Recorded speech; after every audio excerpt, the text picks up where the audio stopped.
When we think of bones, calcium often comes to mind, but only about 40% of bone is actually calcium. Contrary to popular belief, calcium supplements can do more harm than good.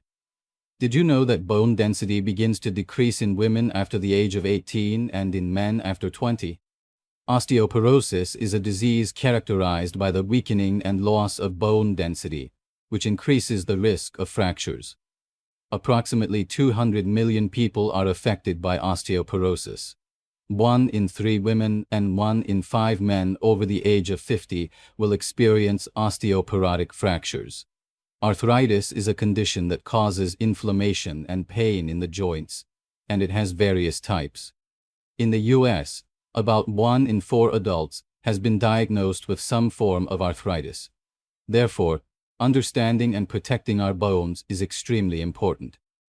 In this video, guided by Dr. Barbara O'Neill, who dedicates herself to the community, we will first look at the structure of bones and the nutrients we need for bone health. Then, we will discuss the benefits of vitamin D for our bones and the most beneficial exercises for bone health. Finally, we will talk about foods that threaten bone health and share a special recipe that Barbara herself uses. Before we start, don't forget to like the video and subscribe to the channel. Let's start by understanding what bones are made of. Well, what are bones made of? They're made of 12 minerals and 64 trace. What are the 12 minerals? Calcium, chromium, boron, iron, magnesium, manganese, silica, sulfur, selenium, potassium, phosphorus, zinc. That's what bones are made of, and 64 trace. When we think of bones, calcium comes to mind, but the biggest mistake is believing that calcium alone is sufficient. Definitely not calcium supplements. So what do calcium supplements do to our bodies? In the book The Calcium Lie, Dr. Robert Thompson, he actually says that calcium supplements can deplete even more calcium out of your bones. But what it can do is harden your tissues. It can build up on your arteries. It can actually contribute to calcium deposits in your kidneys, in your gall bladder, even build up on the eyes. In light of all this information, where do we get the necessary nutrients for our bones? So where do we get that from? The first food we need is dark green leafy vegetables. Dark green leafy vegetables. Dark green leafy vegetables are phenomenally high in these minerals. Every day we should be eating dark green leafy vegetables. And ideally they should be organic, because organic food has a far higher nutrient content because of the microbes in the soil. But it's the microbes in the soil that release the minerals out of the soil and put them into the plant. So if you're not having greens every day, you really should have green barley. You really should have a dose of something like wheatgrass or chlorophyll. So let me define the greens that are very high in these minerals. So you've got spinach and silver beet, collard greens. They're also very, very high. And remember, when you cook them, you do not lose your minerals. The only way you could lose your minerals if you were to cook the vegetables and then throw the water away.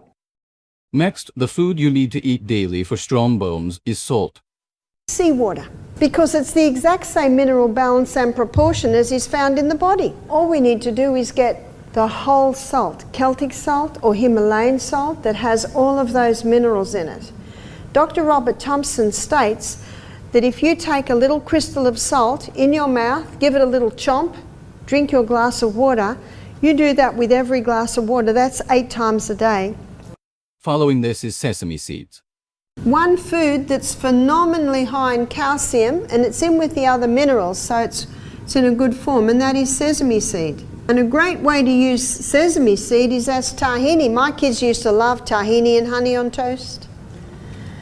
And also we make dressings, tahini, lemon juice, crushed garlic. Sesame seeds contain many important nutrients that support bone health. Rich in calcium, these seeds are essential for maintaining strong bone structure. They also contain minerals like magnesium, phosphorus, and zinc, which contribute to bone formation and density. Rich in vitamin K, sesame seeds support the mineralization of bones, helping to build a strong bone structure.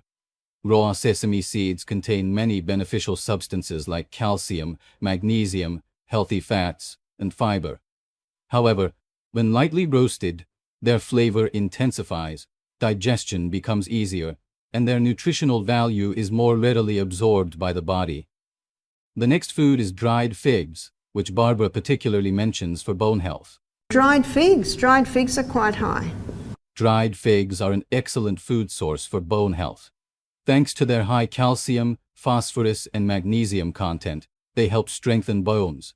Additionally, their abundant vitamin K supports the mineralization of bones and reduces the risk of osteoporosis. Being rich in fiber also contributes to digestive health, positively impacting overall health. So, dried figs are not just a delicious snack, they are one of the keys to having strong and healthy bones. Our final food is chickpeas. Chickpeas are also a good source. Chickpeas are a great food source for bone health. The minerals they contain, like calcium, magnesium, and phosphorus, help strengthen and maintain healthy bones. Additionally, the B vitamins in chickpeas, especially folate, play an important role in bone development and repair. We've looked at the necessary nutrients for our bones, but is it enough to just consume these foods? Of course not. We need a key vitamin to ensure the absorption of these nutrients. Vitamin D, sunshine. The ultraviolet rays from the sun hit the skin and convert a form of cholesterol just under the skin to vitamin D. And vitamin D is essential in the assimilation of calcium and the utilization of calcium in the body. Vitamin D is also being hailed today as the anti-cancer vitamin. In fact, the research is showing that it can stop cancer in its tracks and even convert the cell back to a healthy cell. That's quite remarkable in these minerals. Bones need sun. Make sure you get some sun every day. But don't go and lie in the sun. As Barbara says, sun every day, but don't go and lie in the sun.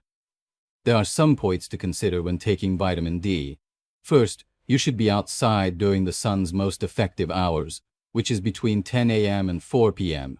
However, limiting this to 15 to 30 minutes is a good idea. This way, your body can produce enough vitamin D while avoiding excessive sun exposure. Also, don't forget to use sunscreen depending on your skin type. It protects your skin from harmful UV rays without affecting vitamin D production. Always sunbathe in moderation, as it's an important part of a healthy lifestyle. We've discussed our supplements. Now let's talk about the best exercise for our bones and joint. Rebounding. Rebounding is the little trampoline. Strength comes by exercise, and strength comes by defying gravity. Defying gravity is the most powerful form of strength building exercise. And it's your body's vacuum cleaner. Did you know that your body's vacuum cleaner is your lymphatic system? Now, your circulatory system is what carries the blood, and it has a pump, and that's your heart. And it pumps the blood through the arterial system way down to the extremities. Well, how does it get back? Do you ever wonder that? You've got a second pump. Your calf muscles are your second heart. It's your calf muscles that pump the blood back up to the rest of your body. Now, there is a problem that some women and some men get called varicose veins. Do you know the best cure for varicose veins is rebounding? Because when you're rebounding, that majorly stimulates your second heart, which is your calf muscle. Even just the health bounce, just even going like that is strengthening or moving your second heart, your calf muscles. It is such a powerful form of exercise that you don't need to do very much. Let's take a look at the foods we should avoid for our bone health. So what are the leeches? What leaches calcium out of the body is high acid foods. So that's a high carbohydrate diet, high carb, high wheat, refined sugar, and caffeine. All your caffeine drinks, coffee, tea, Coke, all of those are calcium leeches. And this glass of milk is high in calcium, but it's also high in animal protein. Animal protein is very dirty burning fuel. Only 58% is burnt as fuel. Do you know what that leaves? A 42% waste, and that's a high acid waste. It's a sulfur waste. And so what the body uses is it uses the most alkaline mineral, which is calcium, to negate the sulfur residue. Do you know how much calcium is left for the human body after a person drinks a glass of milk? None. And the countries in this world that are the highest dairy consumers have the highest incidence of osteoporosis. Finally, Barbara shares how to use comfort roots, turmeric and ginger, which she also used when she tore her shoulder muscle, and that also support bone health. You can easily make and apply it yourself. Now, as soon as I found out I had the tears, I started to do comfrey root poultices. And comfrey has a growth stimulant in it, and it's growing all around my house. I planted it there. And it was winter, so I grate up the root and I'd put a poultice on it for 5 hours twice a day. And I was taking high-dose turmeric to get the inflammation down. I was taking 6,000 milligrams of turmeric a day. I could get 8 out of 10 pain down to 2 out of 10 pain with the turmeric and the poultice. So I'd been doing that for 3 weeks before I saw the surgeon. So I just kept up my turmeric and I just kept up my comfrey poultices, and I have no pain, and I have full use of my arm. With arthritis, take high-dose turmeric. And when you've got painful joints, you can grate up ginger and put it on the joints, and that'll take the inflammation out. We've reached the end of our video. If you've watched until here, it means you enjoyed our content. So don't forget to subscribe to the channel and give this video a like. Follow us for more content, and we'll see you in the next video. Have a great day.